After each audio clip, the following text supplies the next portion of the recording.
ine dzidziso ine nhungamiriro yekuti pagwarare upenyu ndipo patinoona ana sekuru vedu ari masvikiro nemapositori topa kumatendo kuvayara shumba vatidzidzisa nekutipawo gwara iri.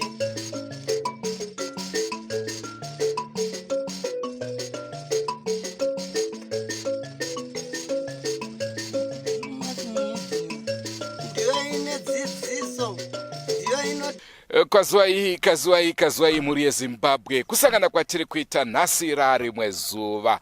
Rangu zita ndinonzi Andrew Neshamba, tiri munzvimbo yekwaMrewa. Mrewa atatendera nayo nai kubva kwaMusami kusvika kunonzi kuchikuya uya webere ndiwe kwaMrewa ubi webere uya sechimo sechimo Mrewa yese iyo Kazwai chera shumba makadi ini ndinodakara ene muri sei ndiri right mule Zimbabwe ngiyalibingelela sesihlangane njalo kolunye uhlelo lucheniyo ngiyakwazi ukuthi maybe lingabona sihleka but lokho esikulandileyo indaba esilandileyo lapha ayisondaba echaza esondaba ehlekisayo indaba ezwisa ubuhlungu mule Zimbabwe abangaziyo ngilokho nginguChiyera abangangazi abaqalisa ukubona iDrewmas media yami nibizo lami nguChiyera Chiyera mamsina utaura kuti gombwe kamurimi zvakare handi muri kuona katiri seitamira mumunda inhau yekugona kurima vaudzei kuti gombwe rinorima shumba anorima nemuromo kurima hazvina basa zvinonzi anorima nei hongo muri yeZimbabwe kufara kwatiri kuita uye tiri kufarira kusangana nemi asi nhau yatafambira aiwa aisekese aifadze inhau inorwadza zvikuru. Hanzi MURORA akaramwirwa amwene kunzi oi irapisai nekuti urwere uhu uri kubva kwamuri.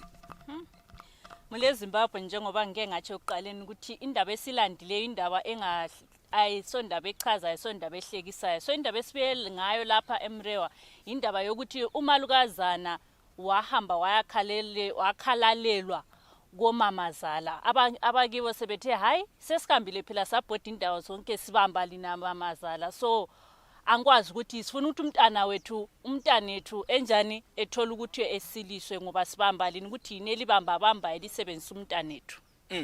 Saka Chiyera nawi isusuregedzai titaure nevagari vekuno kwaMukharakate vekuno kwaJekwa tinzwe kuti vanoti chii nezvenhau iyoyi tinzwe kuti vari kuizivawo here nhau iyi kana kuti kwete. Mule Zimbabwe lapha sikhona kuthiwa kuseMrewa oJekwa so khathesi isikhathi ndaona pakanzi Jekwa primary Jekwa secondary Jekwa clinic inoratidza kuti inzvimbo yakakura so mule Zimbabwe sizathi sinike izakhamizi zalapha sinike lo sabhuku walindawo walivillage ekhuluma ukuthi kuyini okwenzakalayo elitshele line ngokugcweleyo ukuthi kuyini okwathatha indawo ukuthi abazali beze befika ukuthi bekhalala umntwana wabo lapha ayendele khona. Munozva chandokudira Chiyera kugona kutaura senguva dzese muri yeZimbabwe tinokurudzirai kusubscribe kuDrewmas media. Drewmas media taking you to another level. Kwazwai muri yeZimbabwe ini ndoitwa baba Mudzengerere taurai ndinogara muraini nokwachirwa nemhuka hongu ichokwadi kuti zvinhu zviri kutaurika izvi kunzi kuna amai vakaramirwa chituna zvakaitika saizvozvo mushure bunge amai ava MURORA wavo aibva kuinyanga zvaibva kuinyanga akaroorwa muno musha mukwachirwa nemhuka akarwara MURORA kwegore rese arwara kwegore rese aipota achimboenda kumba kwavo kuinyanga achinorapiswa nehama dzacho kusvikira zvazogozha ndokubva auyiwa naye kuno kumusha kwachirwa nemhuka kuno kwabokwe ndobva asiwa kumba kwa mwene wake asiwa kumba kwa mwene wake pakadedzwa Sabhuku naSahwira. Ndo vakasiya waudzwa kunzi tasiya murwere uyu. Toda kuti apone mushure memazuva matatu. Kana achinga asina kupona, kana achinga afa. Isusu kuno vatite sei? Atiuye. Awachibva wadzokera kuinyanga. Ndofunga takagara dzinenge 2 to 3 weeks. Murora wachibva afa. Okuinyanga uye. Afa kudaro wakafonerwa okuinyanga kuti ndo zvakunoko. Okuinyanga ndokubva wambotsika madziro. Asi wakazouya. Wauya wakasvika pamba paSabhuku. Ndobva wakasvika. Vakaita matarao nemukwasha wavo nehama dzekwa amai ukwachitekwe. Wapedza izvozvo wakaita kusawirirana kwawakaita mushure munge pane munhu ainzi ari kusvikirwa akabva kuinyanga. Munhu uyu zvaaisvikirwa aitaura zvaanoda, nokuti pane pamwe paakazombosvikirwa akatotaura kuti ndoda mombe 12, 12 mombe. Saka pa 12 mombe idzi pakazobuda mombe 2 nemari dzimwe dzaibviswa dzinzi dzematransport $600 yaibviswa kusvikira chitunha chanoita sei chanotorwa kumuchari kwechinge chiri kuNorway chichibva chaya chitunha chichibva chawigwa chitunha. Wamwene wacho hawana kutosvika apa pachitunha ipapo because akanga abatwa pasvikiro aitaura kuti wamwene wafanira wachitosvika papi, wachitosvika panhamo pacho. Saka zvadaro wamwene hawana kutombobvira watombosvika ipapo. Chitunha pachakavigwa mangwana acho nhumbi padzainzi dzakugowiwa, dzakagowiwa zvishuwa. Asi pawakasaenda kuguwa kuti wanotarisa kuti kuguwa kwakamira sei, painzi wakaona guwa rakacherwa nechekumusoro. Nokuti apa vaiita chivanhu chavo chavaiita, vachiimba nzvimbo dzavo dzavaimba dzekumusha kwavo. Saka vamwe wagari muno makacherwa nemhuka vaiti izvi ndezvedambe, izvi ndezvedambe. Saka ivo vakasiya vataura kuti after 2 weeks muchaona zvichaita sei, zvichaitika. Saka takangomirira after 2 weeks kuti tione kuti zvii zvichaitika. Nemashoko eya ndoti ndizvo zvandozivawo. Chitunha chakatovigwa. Chitunha chakatovigwa. Ehe. Nekuti tatambonzwa kunzi chichiri kumochari. Aiwa, chitunha chakavigwa. Chitunha chakavigwa, ndofunga chakavigwa musi wechina. Ndo patakaviga chitunha ichocho. Nemanziro enyu baba, chichanga chichiita kuti vabereki veMurora varamwire mwana wavo kuna amweni? Ipapo Sabhuku ndiye angagone kutsarangura. Isusu tingataura hedu makuhani pasipo, because zvinenge zviri kunzi pane ushereketwa wakaitwa kuMurora. Murora ndanga kumutswa here naamwene. Saka ni mheno kwawakazoenda mudzimba mwawakazoenda nemakuhwa mataurwa azviita kuti pane kwawakazoenda kwawakazonongokomerwa zvipikiri mumusoro. Ndo mazira tiri kuzviitawo manzwira zviri kutaurwa. Saka awa wakazoramwa because uyu akabva kumusha kwavo asingarwari, akazotanga kurwarira musha mawani nokwakagora. Ehe. Murora uyu anga nenguva yakareba seyaroro? Ane nguva zvekuti kana ma 15-20 years dzinogona kukwana, because Antoni wakwasha wainawo. Ndini Nyawata, mugari wemashirwa nemhuka kwaMukarakati kwaMurewa. Manzwira andakaita ekuramwirwa chitunha, tichinzwawo zvaitaurikawo newamwe zvainzi izvo. Wanha paukama wemufi wakambouya kumashure uku kuburikidza kurwara kwaita mvana wavo, mwana wavo wakafamba. Saka kufamba kwawaiita ikoko waiti taibata wamwene kuti wamwene ndiwo wari kushereketera Murora. Saka iye anowa mukwasha uyu haana kunge azivisa hama dzake kuti ndo mabatira tiri kuita, tiri kubata amai wake wanowa wakabereka iye mukwasha. Saka manzwira andakaita ekuramwirwa chitunha waiti izvo imimi maingoramba makagara musingafambeba. Tisingafambe tichiona kuti hama yedu chii chiri kutambudza iye wamwene wake wari kumurwarisa. Saka ndokuramirwa kwavakaitwa chitunha, asi chitunha ichi chakazosvika pakuti sabhuku akazotomira kuti upa ukama wawige mufi uyu. Munhu akazowigwa, asi pakaita uripwa hwairipwa ipapo. Zvinoburikidza kuti pakabuda mombe 2 nemari dzaibviswa dzawaitaura kuti tinoda mari yetransport yekufamba kwataiita, dzikabviswa mari idzodzo. Munhu asai kuwigwa akawigwa, ndomaziviro andinoitawo inini. Kwazwai mhuri yeZimbabwe, ini ndinoitwa mai Mukarakate, mai Sabhuku. Ndinoda kutaura panhau yakaitika pamurandakadzi akashaika pamazuva apera apa. Asina kushaika zvakanaka. Asi ndinongozivisa mhuri yeZimbabwe kuti uroyi hwakaipa. Kuuraya munhu kwakaipa, hakusingauraya huku. Munhu akatokosha panyika.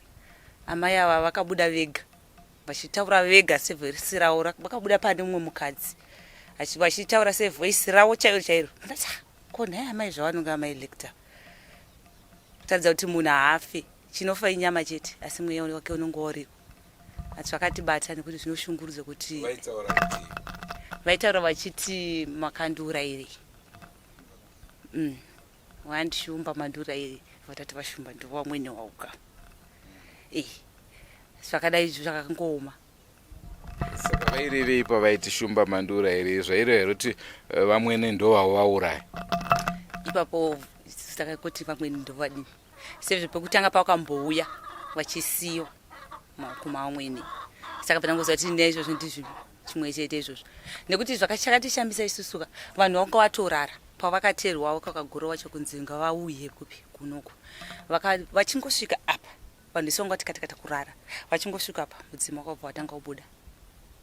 Wakati gona wauya mukai, ndati mukai wasvika, isi tatorarawo futi pai mumba. Ndipo takaona kuti chokwadi munhu haafe sehuba. Ipapo nekumanzuro enyu, ipapo vachifamba, MURORA haana kubvuma here kuti ndizvo zviri kuitika naamweni? Ivo vaitaura, ini hangu handina kutaura navo pasi pameso, asi vari vari kutaura kuti vaitaura kuti ndizvozvo. Vamai ndiparudini. Vaitoti amai ava ndivari ndovakakonzesa kuti ndiite izvozvo. Zita ndigarikai Mukarakate, Sabhuku chirwa nemhuka. Ichokwadi chakaitika munzvimbo yachirwa nemhuka cheMURORA akaremerwa vamwene. Wana chiwanda ndebvu vanowana tezvara vakauya pamba pangu, wana mukwasha Peter Kagoro. Vakauya wane chichemo chekuti tinokumbira kuti tisvike pamba pamai Peter Kagoro panova pakanga pasiwa MURORA. Ndakaendawo pamwe chete naSawira, because paidiwa Sabhuku naSawira. Takatsanangurirwa kunzi isusu takafamba pamwe chete nemhuri yekwakagura, asi atantinaye mukwasha. Saka mukwasha takamutaurira kuti iwe dzokera undotaurira vamwe wako kuti zviri kubatwa apa zviri kubatwa amai wako. Saka iye akatya kundotaura sezvo amai vachityisa, haana kunge ataurira mhuri. Saka apa wakazouya neMURORA vachiti tambotenderera tichirapisa, tiri kuona vanakagora hapana ari kuteera, kana vamwene sezvo vari kuda MURORA vaifanira kunge vachiteera, saka havana kuteera. Saka tauya kunosiya mumaoko mavo pamwe chete naSabhuku makatarisa sezvo muri muridzi wenzvimbo naSawira aripo. Saka inini ndakavabvunza mubvunzo wekuti sei masiya imimi musina kunge mafamba nevamwe vari kunoku. Wakati aiwa isusu takafamba naKagoro, Kagoro haana kuuya unotaurira hama dzake, saka isusu pedu takatofamba. Isu kana ivo wabata isusu vanotidainza kana kuti vanotiteera. Saka ivo hawana kuita saizvozvo. Munhu akarwara akandorapiswa zvavo nehama idzodzo, vana mwene waripo. Ndakazovabvunza vana vamwene kuti mimi pamuri kufamba chii chiri kuitika. Saka anova baba musara wana ipapa akati zvaibatwa naNatezvara ndizvatiri kubata kunoku. Zvichireva kuti vanga vachibata amai? Ichokwadi. Pamba pane kahozi kanga karipo, pawakafamba kakanzi ngakapwanywa kahozi aka. Saka iwo waitotsvaga munhu anokapwanya, asi wakazokapwanya mushure munge MURORA azotoshaika. Saka wataura nhau idzi nindiripo ndichivabvunza kwakagoro, wakati iwo isusu taneta nekufamba ende tiri kuona MURORA weduka haasi kurikavha. Saka tabva tashaya kuti toita sei. Wana akagoro waifanira kudzokera kunyanga wachindodainza wana atezvara kuti isusu taneta tafamba, uyai tione tiri pamwe chete. Saka hawana kudaro, wakavha wangoramba wakati zii kusvika munhu ashaika. saka kuti wachizotaura kuna natezvera kuti mumwe wedu ashayika, wekuinyanga wangu watozviona kudhara kuti munhu ashayika, asi wakavabvunza kuti nhasi waswera sei, avo wakatenderera kuti waswera zvawasizi zvichiri kwawabata. Wakaramba zvawakati zive kuinyanga, asi wekuinyanga wakangati isusu tatozviona kuti munhu haanga ashayika, wane maonero awanoita nechiwanhu chavo. Saka wakazofona uchiti ndizvaitika kuno Muroora mwana wenyu ashayika. Saka zvadaro wakazotuma mukwasha nemuzukuru kuti wandoende nemari inonzi yemhere. Saka wasvika ikoko wakandosvika wachinziwo kuya kwamaita imi mati kuzivei. Zvakanzi hamutizive sei ndisi takaroora tiri wakwasha pano pachiwanda ndebvu, takanga takaroora Regina chiwanda ndebvu. Zvakanzi tinokuzivai nezvipi. Zvandai maungana tagara pasi tikuzivisei mautemirwo ataitwa. Saka wakazondoungana wakagara pasi wakaita setsika dzavo dzekuti kana munhu atumwa nemhere ane mari yaanondokanda mupureti kana kuti anotamidza munhu. Saka mari iyoyo payakaiswa mundiro pane katsi yakauya nhema yakandofunidza mari iyeye ichibva yaenda. Avo wakati isusu zviitiko zvaitika apa hatizvizive ende isusu hatina katsi nhema pano, saka ndimauya nayo. Saka ava hawana kutambirwa wakabva wanzidzokera izvenyu. Saka wadzokera kunoku wakazochigara pasi semhuri kuti ko imi zvamadzoka ko wana chiwanda ndebvu wacho watii. Zvakanzi wakatiwo isusu hatisi kuuya pamusoro pechiitiko chakaitika, isusu taka kuti munozoteera. Saka ini ndakazopindira pakati mushure munga ndafonirwa nakanzera. Kanzera wakanditi Sabhuku dai mapindira panhau iyi nekuti munhu haangaramba ari mumochari angauriri here mumochari. Saka ini ndakafonera kwachiwanda ndebvu ndichivataurira kuti ko imi madi kuuya padhuze neni totaurira nhau sezvo imi makamboya nemumaoko mangu. Zvakanzi alright kana takuya tinouya pamba penyu. Saka wakauya wana chiwanda ndebvu. Plus tisati tasvika ipapo wana chiwanda ndebvu wakati isusu kana takuya tiri kushandisa mota mbiri tinouya takati wandei, wakanga wari kuma70 hatina kuzonyatsokuverenga namba asi yanga iri over 70. Saka wakahaya mota mbiri wakati isusu mota dzatirahaya idzi dzinoda $600. Saka wakauya wakasvika pamba pangu panapa ndakadainza wana kagoro ndakaexplainira sezvo wana kagoro wangu wabvuma kuti kana wari kuuya mari yawataura yekukwira mota dzawari kuuya nadzo tinobhadhara, tinotaurirana. Saka ndakandowadainza wana kagoro past 2 dzekunze koyedza ndidzo wakasvika takagara pasi. Next door angu akanzwa mheri yaiitika. Pane munhu akauya akahakira pamweya yemufi weiye akanga ashayika kuno kuyeye achitaura kuti shumba mandiurayisa achikarara.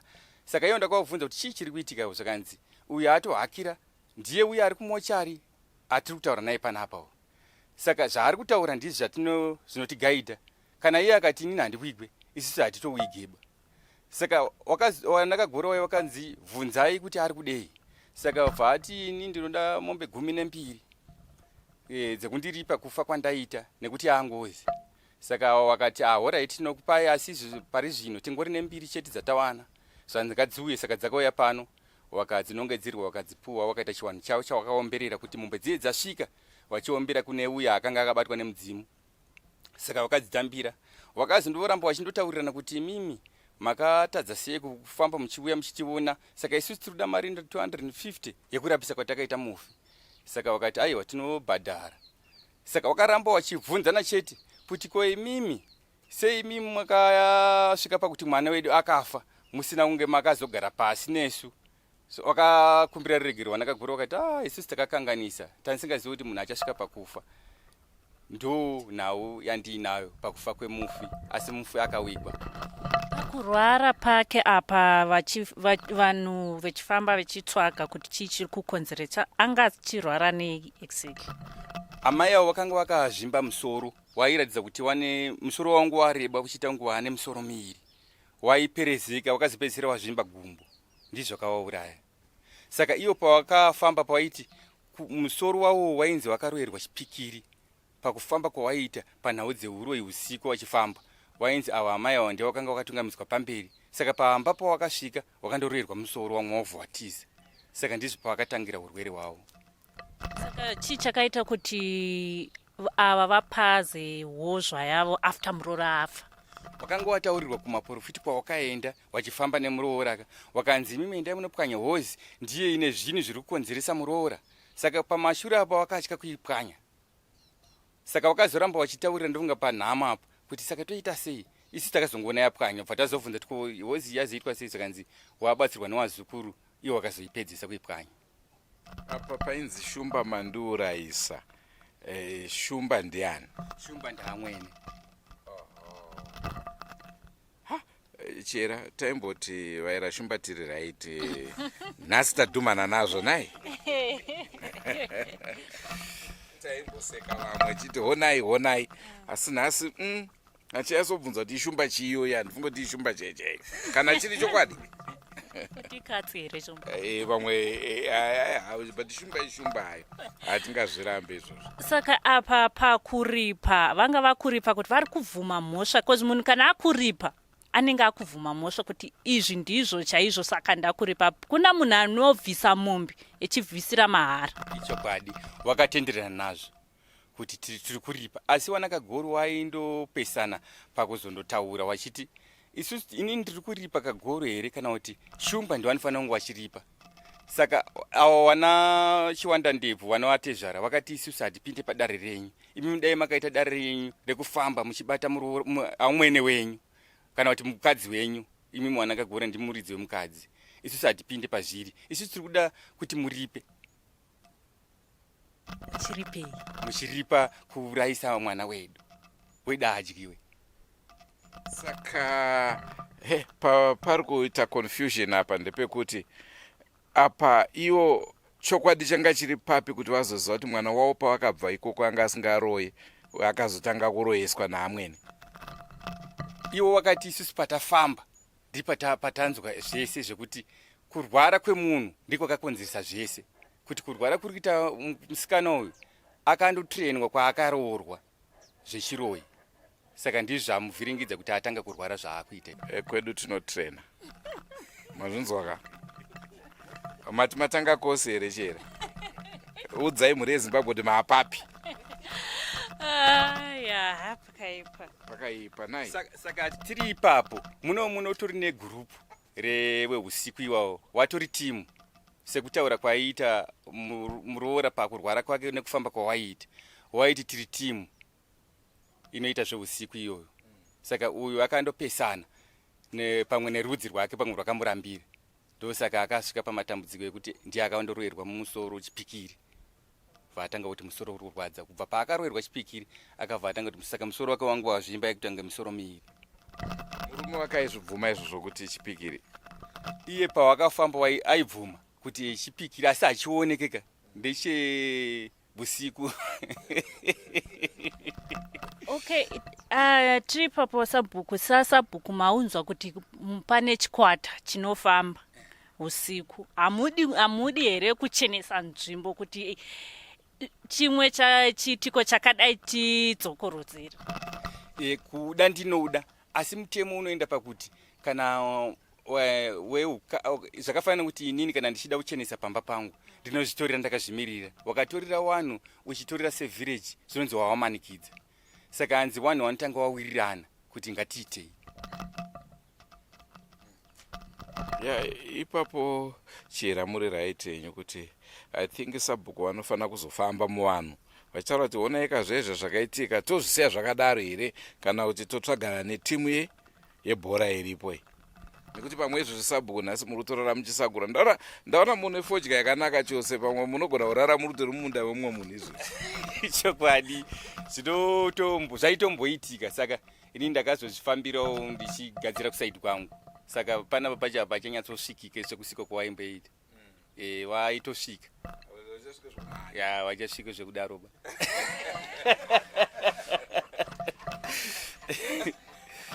Hongu muri yeZimbabwe muri kuvanzwa sabhuku vari kutitaura pamusoro penhau yamama vakaroverwa Chipikiri mumusoro vaenda kunoroya. Musoro ndokubva yapedzisira yaita miiri kunzima. LeZimbabwe lapha silo sabhuku wali village. Usitshela ngokuthi kulo malukazana owabuya elotsholiwe wayevela enyanga, uthe efika lapha wafika kumamazala kwahlala isikhathi baqalisa ukwenza wajoyiniswa lokho kokuloya bamtraina bamenza konke so try kuhambeni kwabe ebusuku babesithi nxa behamba nguye babemfaka phambili besithi wena nguleader nxa befike emuzini beqale beteste ngaye phela ukuthi kuyangeneka kumba kungeneki so akhanye ngani kwaba lesikhathi sokuthi bafika emzini lapho kwakungangeneki khona bathe umalukazana lo ezama ukungena basenjani basebemtshayelela isipikili basembelethelela isipikili ekhanda so yikho kayenza ubani umalukazana lo wagula ekuguleni kwakhe njalo abazali bakhe bamthatha bahamba babhodela ezinyangeni emaphorofitini ngaphi la ngaphi belokhe bebamba umamazala ukuthi hayi umamazala ngoyonjani nguyoyenza ukuthi umalukazana egule so abazali basebephenduka laye futhi ngapha eMrewa sebemtshela ukuthi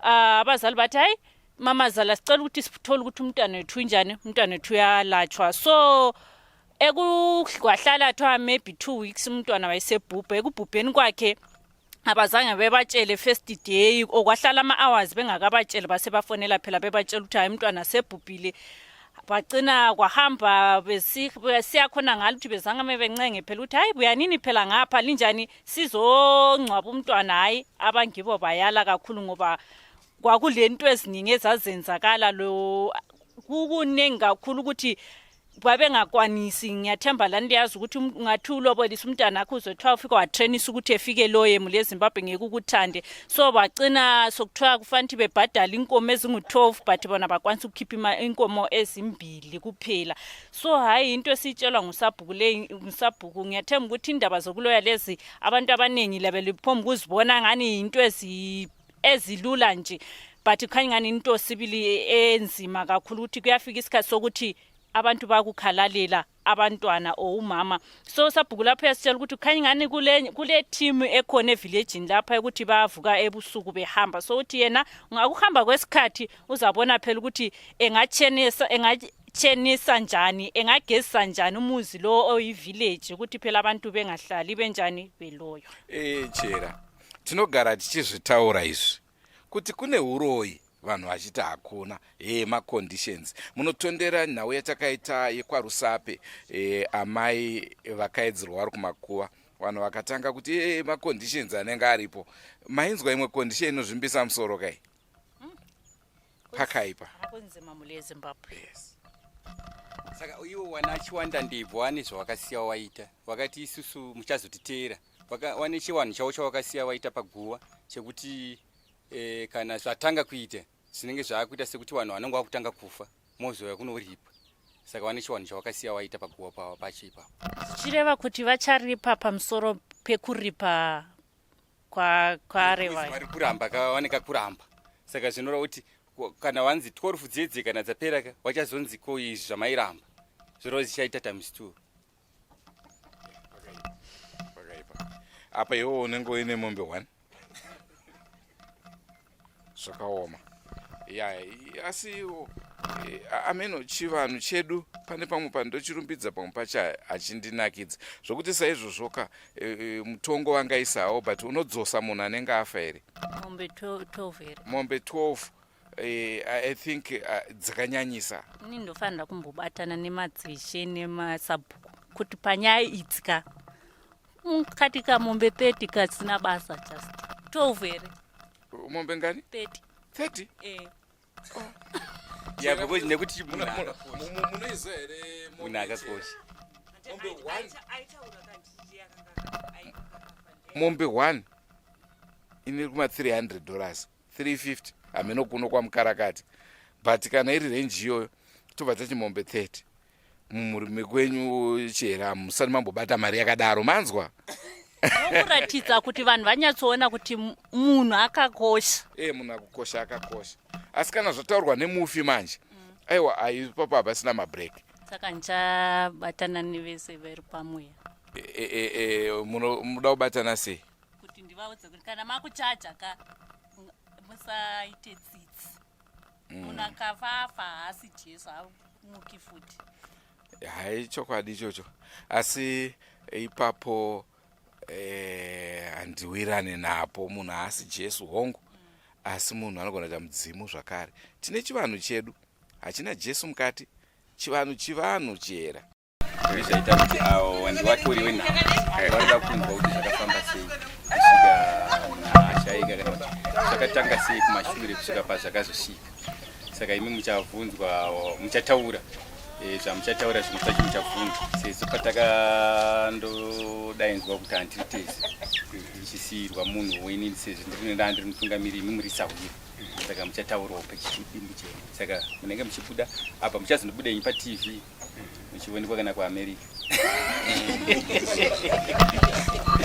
Ini nonzi James Tsiga, ndogara muno machirwa nemhuka. Pakurwara wakaita mukadzi waPeter Kagoro, isu takaenda kundotambira chikafu musiwo. Patakadzoka uko ndipo takadaidzwa namai waPeter Kagoro wachiti uya pano uri kudiwa saSawira, sekuti mukadzi tezvero waPeter wauya, asi wauya nani nemubvana wavo. Ndipo takaenda ipapo ndikawaona varipo, ini ndikamhanya kundotaura shoko ndakanga ndasangana naro kuraini kwaGudo, mwana watete wangu akanga ashaika. Ndakumhanya kundotaurira wadzimai wangu kuti ndo zvaitika kwaGudo kwaitika nhamo. Ndipo ndakatumirwa munhu zvikanzi uya kuno, ndipo ndakadzoka ndikasvika sabhuku wapo. Pandakatanga kusvika ipapo sabhuku wanga wasati wapo, ndakazoona sabhuku wapo wakati takukusiyirai mwana munhu uyu, iyo takukusiyirai munhu uyu ndezvekuti toda kuti wakwakagoro wasunungure munhu uyu pakurwara kwaari kuita. Ndipo ndakapindura weni ndikati aiwaka, imimi zvamauya nemunhu maita zvakanaka, munofanirwa kuti muite sei, mutaure muri pamwe chete newakuwasha wenyu. Iwo akati hatichataure newakuwasha wedu sekuti takapedza kudhara nyaya dzacho. Saka ndo mamiriro akaita zvinhu zvacho. Imimi saSawira munhu achenesera aSawira wenyu kupomerwa chete here kana kuti munozviona chenesa kana kusowachenesa sekuti mafambira wenyu handazivi. But muri Sawira aka pamwe munofamba mesezvo. Dai kuri kufamba tese zvichaitika zvinoda kuitika zvacho kana kuri kufamba tese. Ndapana kuita iko akaita iwo sevanhu vanoziva mafambiro ekumusha kwawo zvichaitika. Ina handina izvozvo zvese. Ndiri Sawira wemurume kwete Sawira wemukadzi. Okay. Mabva manzwisisa kachera. Nokuti dai tina zvitaura zvavaititaura kuti ndiSawira wapi, asi Sawira wemusha, ndiSawira wemunhu wese. NdiSawira wemunhu wese, asi ipapo panenge pana mutsauko. Amai Sawira wemukadzi iyeyo anenge atori ambuya wangu. Handigone kuwati Sawira kana kutaura nawo, asi wana weipapo ndio ndinogona kutaura nawo. Aiwa, maita basa Sawira nezvamatitaurira, nekuti chinangwa chedu ndechekunzwisisa kuti konawi yakafamba sei. Ko pakunoviga mushakabvu hapana zvakanetsa? Chazvakanetsa apa hapana. Waida kumbotaura zvawo asi wakanga wachingodzorwa nasabhuku nevamwe wakanga varipo. Ndiyo kana iri kutaurika mhuri yeZimbabwe. Ndofunga manzwa vese vataura pari zvino kachera. Ndafunga kuti tichimbotaura pane mwongo wenyaya. Takuda kuti titaure kane mukomana, aiwa asi mukomana asi murume wemudzimai wokuroyerwa Chipikiri uyu. Tobva tazotaura naivo kamwe nezvakare vacho vari kunzi ndivo vakaita kuti MURORA ashaye. Shumba mandiurayisa.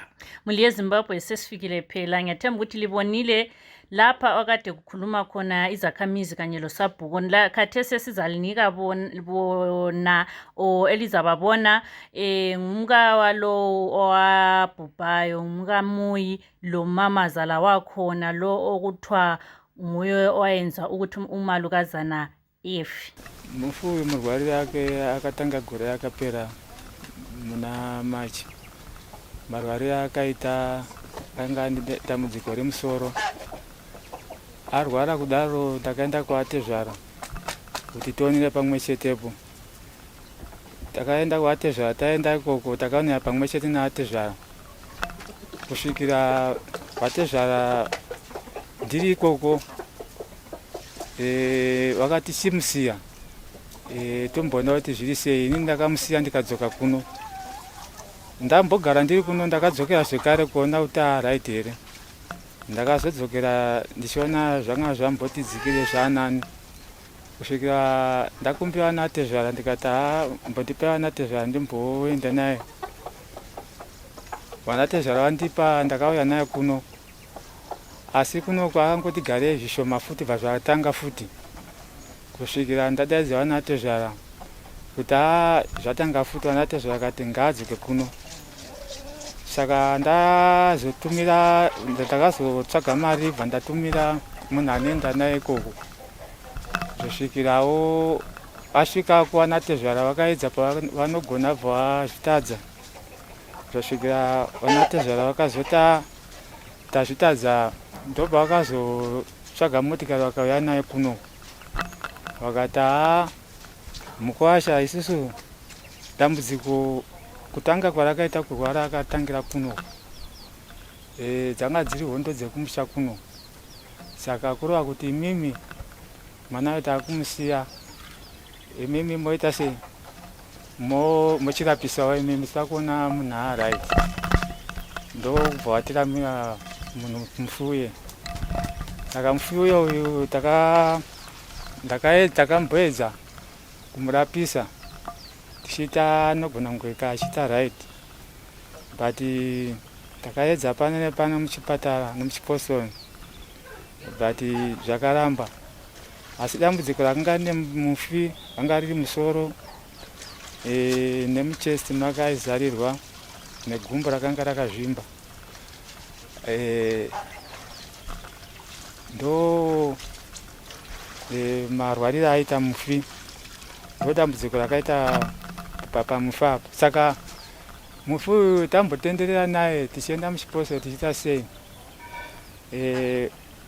Kusiva kwanga aitwa naNatezvara aingoti isu takuona munhu aita right nekuti dambudziko rakabva kuno. Saka isusu takaedzawo patinogona napo kusvikira mufi zvamukunda akatisiya. Ndokubva tazofonera naNatezvara vakati isusu hatisi kuzoya ikoko, nekuti dambudziko rakabva ikoko. Saka nhau yakaitika ndeyekuti wasati waenda wakadaidza sabhuku, wakati sabhuku nasawira, toda kuti isusu mimi muite sei, takakusiyirai mufi uyu kunoko ari kurwara. Saka nhau iripo ndeyekuti wasabhuku ndo akazotaura naye iwawo kuti wasvike kuno naNatezvara kuti tiyenane naNatezvara. Zvosvikira vaNatezvara tataura navo, sabhuku adaidza kusvika vaNatezvara vakazobvuma kuuya. Vakauya vakasvikira pasabhuku pano, tikataura navo vakati pane zvatiri kuda. Saka pate zvavakanga vachida vaNatezvara takazokwanisa kuti tivape patanga tinapo, zviva pasarawo pamwe zvapo. Zvosvikira vaNatezvara pane zvatavapa vakati aiwa alright. Apa tisati tataura naNatezvara mufi wedu takamisa kumochari, tamuendesa kumochari ikoko ndokuti titaure naNatezvara. Takaona kuti titaure naNatezvara mufi ari mumba hazviite. Saka takatanga tataura naNatezvara, takaendesa mufi uko, tamuendesa kumochari ndobva tataura naNatezvara. Kuuya kwavakaita vatatauriana zvatanga tataurirana navo, kubva vabvuma patabhadharana. Muchifamba nemufi sezvo kwainzi vaNatezvara vaitaura kuti zviri kumba kwenyu zviri kubva kudivi rekwenyu, imi pamaifambawo nemufi zvainzi chii kumapostori kwamataura kuti maienda nekwechivanhu? Asi imi makazvinzwisisa pakanzi kune hondo dziriko, makazvinzwisisa? Zvazvinoita mani ndezvekuti semunhu anenge asingazivo kuti kana asina mweya woba kana kuti asingaprofitiwo, unenge uchingonzwa kuti kune hondo. Saka hondo haungoziva kuti zvine zvaakudawo vanhu vanenge vachiprofitawo kana kuti vanenge vachiziva wemweya. Zvichireva kuti munhu wese kana manga makufamba munhu wese angachiti ihondo dziri kubva pamusha here? Kwenzi ihondo dziri kurwisana dzichibva mudzinza rekwenyu paanenge abereka. Wakawanda kwese kwamakaenda ndozvaitaura.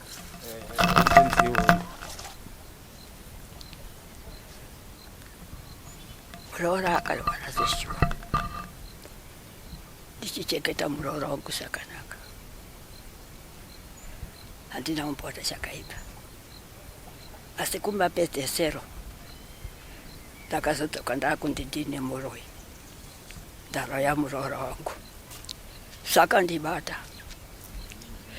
Zvakandibata ndekuti ndaichengeta murora semwana wangu, ndiye mwana wangu, ndaitoti mwana wangu ndineimba naye, asi ndakazopedzesa ndakundindine Muroyi. Ko uroyi wacho hwokutsvagira mwana wangu, handina kana kutukana naye, handina kana chikonzero naye. Ko chikonzero ndechecho kuti ndiroye muroya wangu. Zvakandibata kana nhasi zvakandibata kuti ndakaroya murora wangu inini, ndichiti murora wangu ndiye mwana wangu, achazochengeta inini pakufa. Sechemenyu gogo zviri kundibata shungu dzemwoyo wangu kuti murora wangu ndiye achachengeta inini, ndakundindinda mudya futi. Aiti ndimi mamudya ndiani? Wokumusha kwawo murora wangu ndio akataura kuti ndimadya murora wenyu, ndimadya mwana we. Ko ndichikocha mwana wangu zvaita seiko? Handina kana dhemete naye kana kubvira kumutora kwandakaita, handina kana dhemete naye kana pfutseki naye, aikutondichengeta inini. Ano achichengeta inini zvino nhasi ndakundindine Muroyi. Zvakandibata ndikati dai manditorerawo zvenyu vanondiona vanondivheneka uroyi, handirambe vakuti ndinoroya, asi handina kuroya murora wangu ba, asi ndinoti ndakaroya, handicharamba vakuti ndakaroya ndokuti murora wangu akapfuchiwa. Ndicharamba sei kuti ndakaroya murora wangu? Zviri kundibata kana kudya handisi kudya pamusana pakuti wakandishungurudza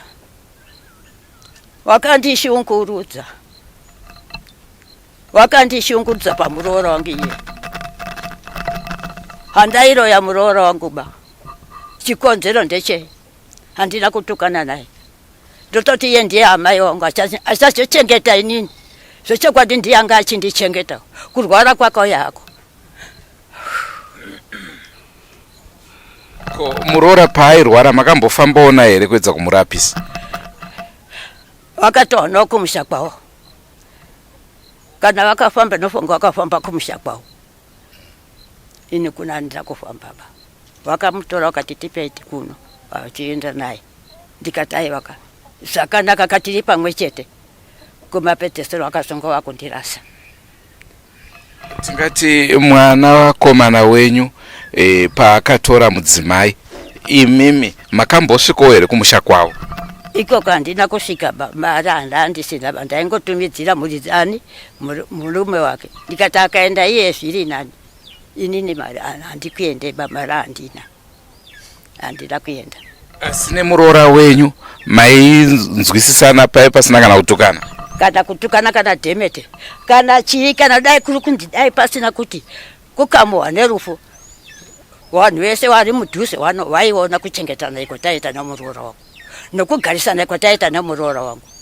Murora wangu aibva nemvura achindipa inini kuteka, kuti amai hamugoni pakuteka mvura zvechokwadi, kana waseneti aindiiti yai iyozvi ndikutoti ndadimburwa makumbo, handichakwanisa kufamba kana kupi kana kumatare. Murora wangu ndiye aienda, amai ndipe chitupa chenyu.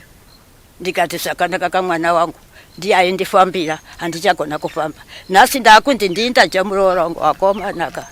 Nekuti sei ndabvunza kudaro kagogo, ndiri kuedza kufunga kuti vanhu vekumusha uku sei vakauya vachinanga imimi, vachitadza kuvenga kana mumwe munhu, wongoti amwene vacho ndo ari wrong. Ndosaka ndabvunza kuti makamboendako here, nokuti ndaifungidza kuti pamwe pane ruvengo rwuripo pakati penyu naivo vanenge vakuchidzosera kapari zvino? Ndisingazivi ruvengo kuti hwabvira pai, handina kuziva kuti pano ruvengo, ina chingoti takagara sakanaka. Ruvengo hwakutosiyiwa naiwo norufo hwaitikawo. Ruvengo hwakutosiyiwa naiwo norufo hwaitikawo. Ina handisina ruvengo nawo bai, kana Dhemete nawo ai. Handisina kana mhosva nawo, ndineonera pai. Indakagara zvakanaka nemwana wangu. Ndakagara zvakanaka nemwana wangu kutaura chokwadi. Rufu hwauya zvawo, hwauya kuzondiparadza kuti ndiri Muroyi. Nanhasi ndiri Muroyi, handina kuramba. Nanhasi ndiri Muroyi, handina kuramba. Ndokuti muroora wanga apasi. Makuti henyu muri Muroyi nekuti manzi muri Muroyi? Ndiri Muroyi.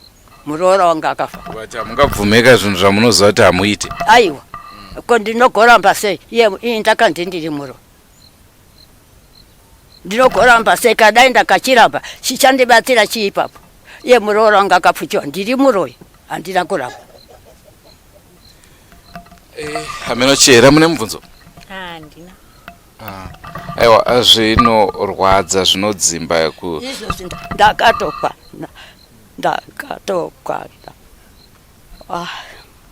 Mwari akandisa pakaoma. Naigogo, kuri kunzi nhasi uno makwanisa kutaura mashoko amungade kuudza vekumhuri yauya ichikunangai Muroyi ndaapi mashoko amungade kutaura kwavanhu? Ndinongoti ndakandi ndiri Muroyi, kana dai mhuri dzangu ndinongoti ndiri Muroyi, ndakandi ndiri Muroyi. Hama dzangu dzakagutsika vakazwa kuti ndiri Muroyi. Ko ndicharamba sei? Iwo wakandinongedza. Dai kuri kunzi muroora wenyu achinzwa ndaapi mashoko amungamutaurira? Mashoko endinomutaurira ndinoti muroora, aiwa ndaikuchengeta inini, saiziva nginokuchengeta muroora wangu ndichiti zvimbe. Muroora wangu achaita zvakanaka, achaita upenyu, achizondichengetawo. Ndisingaziva kuti ndizvo zvandirongera Mwari kuti ini asike pakadai. Zvakaoma zviri kundirwadza mufunge. Zviri kundirwadza kana kudya chaiko handisi kudya apa, zviri kundirwadza zvepamuroora wangu. Kana dziri mhepo. Kwanzi parufu makaunzirwa n'anga. Ichokwadi here kuti pakauyiwa nen'anga? Ini ndiri kunzwa kuti pakauya munhu akanga achitaura, kana ari okumusha kwawo ikoko akauya. Kana handingabvunzeka zvangu wano, handingabvunza hanzi akauya aitaura. Nakomboda zvangu hanzi akauya aitaura. Asi mukukura kwenyu gogo maimbosangana here nekuti tinozviziva kuti mukurarama kune vamwe vanhu vanongoita munyama asi hauzotange hawo makura kudai. Mukukura kwenyu maimboita here dzimwe mhosva dzamaipomerwa unzi akadai? Handina. Kunze kwaiwe handina, ndakagara zvakanaka, ndinonamata cheche Bhonokesi. Asi handina kumbonzwa nyaya yeUroyi. Ndateinzwira pamuroora wangu ipapa. Ndipo ndateinzwira ipapa kuti munyama yona handichafamba kana nyika ine yese yaziziva kuti ndiri Muroyi nini. Iwo ndapuwa nemuroora wangu. Handina kana kumbopuwa chimwe chipomero, handina kumbozinzwa. Handina kumbonzwa chipomero, ndatozvionera iye nhasi pamuroora wangu iye. Kutaura chokwadi. Kana Mwari ari kundinzwa kutaura kwandikuita iko. Handina kumbonzwa kana kuchechi kana kuti amai munomira makadai, handina kumbozinzwa. Ndatozinzwa izvozvi. Ende zviri kundibata. Zvatondibata. Kana dai wari pakadai, ndinotora kuti kumbezi romandipfekedza rakaoma. Jira romandipfekedza rakaoma pamwana wangu iye. Handina kutanga kupiwa nasiba, mhuri yangu yakapera kufa. Asi ndouraya muroora wangu, hawakomanaka. Kuchembera kuri kwasi haikona kundipfekedza kumbezi rakadaro. Lokunditi ndiri Muroyi, ndisiri Muroyi. Asi ndiri Muroyi, handirambe kuti ndiri Muroyi. Ndiri Muroyi, ndakaroya muroora wangu. nanhasi handichafamba kana kuchechi handichaenda. Ndinoenda sei ndakandi ndiri Muroyi? Ndinofambira papi? Kunongedzwa kupuwa gumbezera ndisingafuke kuti ndiri Muroyi. Wakomana zvinorwadza, wakomana zvinorwadza. Zviri kuti tine urombo gogo nekurasikirwa kwamakaitwa nemuroora wenyu uyezve kutadza kuiga muroora wangu nepamusoro pekuti ndiri Muroyi inini muroora wangu. manga musipo paruferi Zvakaoma vakomana, muroora akafira mumaoko mangu. Ndichipeta muroora wangu inini nhasi kwakuti ndindacha muroora. Wakomana ka tinochembera asi akaoma. ongo muri yeZimbabwe ndofunga muri kuzvinzwa gogo vataurawo divi ravo vari kuratidza kurwadzikana nekushayikirwa kwavakaitwa nemuroora. tonga itinzwe muri yeZimbabwe munoti chinyi, munoti kudini panhau yekuti vana tezvara vakauya vachiramwa mwana wavo. At the same time gogo vari kutaurawo kuti vaiedza kubatsira mwana wamuroora wavo zvakare kuti ararame. Musha wakuparadzaniswa nerufu kunzima. Muli yeZimbabwe ngiyathemba lazizola lapho ugogo ekhuluma ukuthi yena akaloyi kazange loye umalukazana wakhe, but konke lokho kwakhulunywa sokumenze engakwanisi ukuhamba esigabeni, ngasakwanisi ukuthi la futhi esontweni ngamazwi lawa athi ekhulume ngabo laba okuzalwa khona umalukazana wakhe. So amule yeZimbabwe ngiyathemba lazibonela ukuthi ugogo ayikhwanya uhlulukuze uzubuhlungu kakhulu. Makuzvirumaka rurimi chera. Asi mambo dya maswitsi. Zvinoitika izvozvo kana munhu adya maswitsi hauzoburitse mazwi zvakanaka. Aiwa gogo, tinotenda zvikuru nenguva yamatipa. Tinovimba vachave nekuregerera mukufunga kwavo, nekuti hazvisi nyore kuti vanhu mungopatyama kuti iwo une mhosva iwo une mhosva. Saka tinovimba vachadzorawo mafungiro avo. Kana kupi andaimboramba ba kufamba ndokuti ndoziva kuti zviri kundirwadza pamuroora wangu ipapo. Taifamba na muroora makambofamba mese? Tichifamba tichiendepi, hatina kumbofamba. Muri yeZimbabwe ndicho chirongwa chatakupai. ndofunga manzwa vavakidzani vataura, manzwa zvakare sabhuku vataura, ivo varidzi venyaya manzwawo zvavataura. Tonga itinzwe, munoti kudini nayo nhau iyoyi muri yeZimbabwe? Muri yeZimbabwe ngiyathemba lizizwele ukuthi kwino kwathatha indawo, lizizwele ukuthi kwino kwenzakalayo, ukuthi abazali beze befike esikhathini sokuthi bekhalale umntwana wabo kumamazala, ukuthi hayi mamazala thatha ke icebo la ubona ukuthi uyenzani, ngoba lapha esikamba khona kubanjwa wena ukuthi nguwe njani, nguwe osebenzisa umntana wethu, nguwe oyenza ukuthi umntana wethu eze egule. So muri yeZimbabwe angikwazi ukuthi linalithini ngalindaba, angikwazi ukuthi linali kuthatha njani, ngiyakwazi ukuthi baningi abangakhuluma ukuthi lo ukuthi, but kuyini kebe kwenza ukuthi abazali beze behambe bekhalalela umntwana wabo lapha yabelobolwe khona. Chiera, kana chiri chokwadi chekuti ndo zvakaitwa naamweni, I think it's a fair game. Muri yeZimbabwe ngamakhasi lawa, makhasi ayi. Kana chiri chokwadi, tit for tat.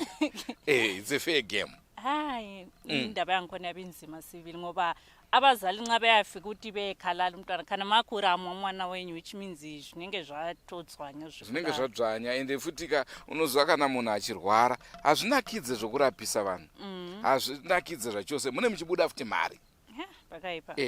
Asi chazvakanakira kandi chekuti nhau iyi mwana ndiye aifamba nemudzimai wake. Saka zvinoratidza kuti chokwadi chinogona kunge chiripo. Pese panopfungaira utsi kazhinji kacho moto uripo.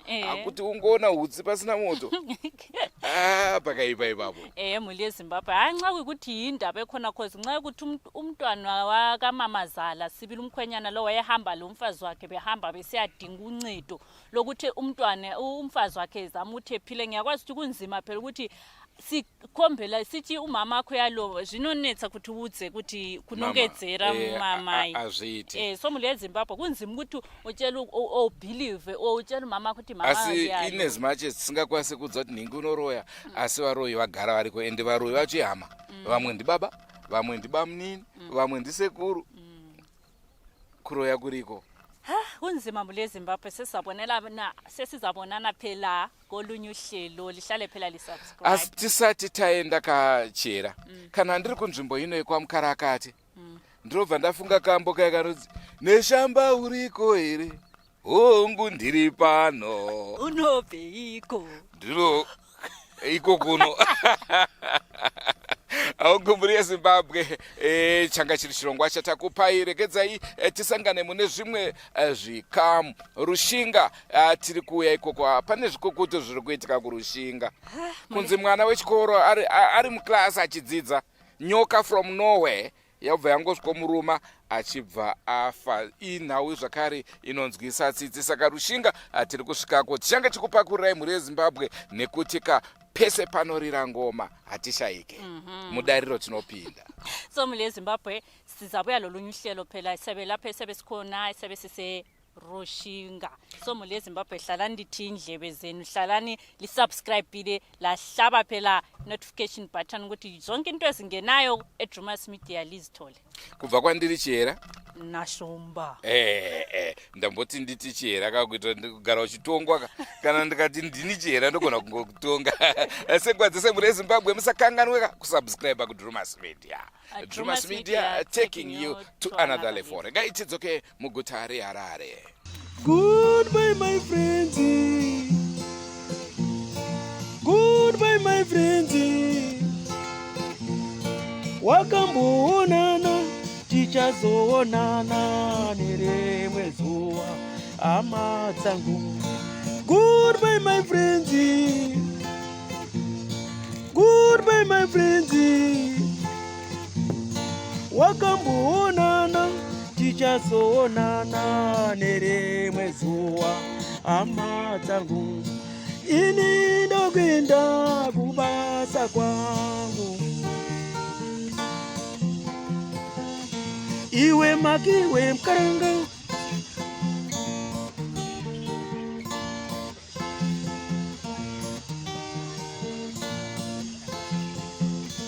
iwe makiwe mkaranga, iwe makiwe mkaranga.